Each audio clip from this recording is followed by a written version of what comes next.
2019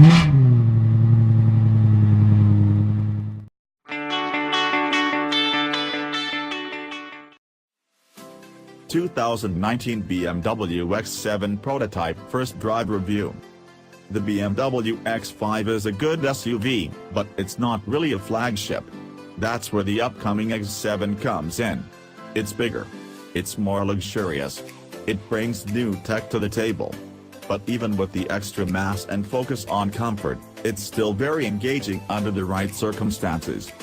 The X7 won't debut for several more months, but BMW was kind enough to let me have a crack at the prototype version of the car. In other words, not everything is finalized. Clad in camouflage, I set out into the wilds of South Carolina to see if this SUV is worthy of the badge it carries. Spoiler alert, it is. A third row for most adults. The BMW X7 might not look much larger than the X5 from the outside, especially in camouflage, but it's inside where you notice the added space. While the X5's third row is best suited for children or pets, a real, adult human, can fit back there without issue. My hair ever so slightly grazes the roof, and I have about 2 inches of space between my knee and the back of the second row, but I fit. Anyone taller than 6 feet will likely have some issues, but that's the case with most 3-row SUVs. Oh, and fun fact, the optional second-row captain's chairs are actually the front seats of the upcoming 8 Series, albeit with some slight dimensional tweaks. 6 or 8, both are great. When it launches, the X7 can be equipped with one of 2 gas engines, a 3.0-liter single-turbo i6 or a 4.4-liter twin-turbo V8, both of which mate to an 8-speed automatic transmission. Other markets also receive a 6-cylinder diesel, but BMW isn't yet sure if that engine will wander stateside. All-wheel drive is standard on all trims. The straight 6 has a slightly tinny growl to it when I lean on the gas. However, as my right foot lightens up, the engine note fades away to near silence, like it's not even on. Acceleration is ample and smooth.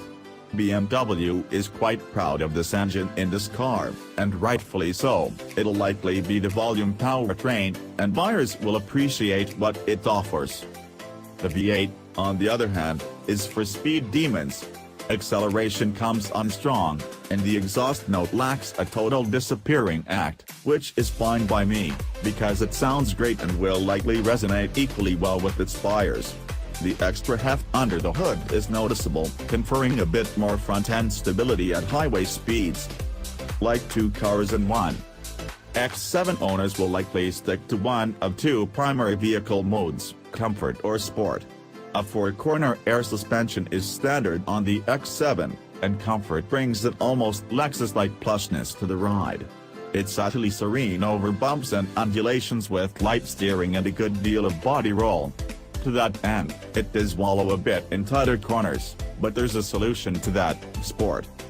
Pressing the sport button injects the X7 with an entirely new character. The SUV hunkers down, relying more on the air suspension's auxiliary springs, which transfer more feeling into the body. It's stiff, but it's a composed kind of stiff. You'll feel the bumps, but they won't push you off your line. The steering tightens up, and on the V8, the exhaust note changes demonstrably thanks to an active exhaust. Once I click the sport button and toss it into a corner, the body roll all but disappears. In this mode, the X7 really does feel like a completely different vehicle, or at least a smaller one. Many sport modes are content to just add some throttle sensitivity and leave it at that, but not the X7. Just because it's big and comfortable doesn't mean it can't also drive well.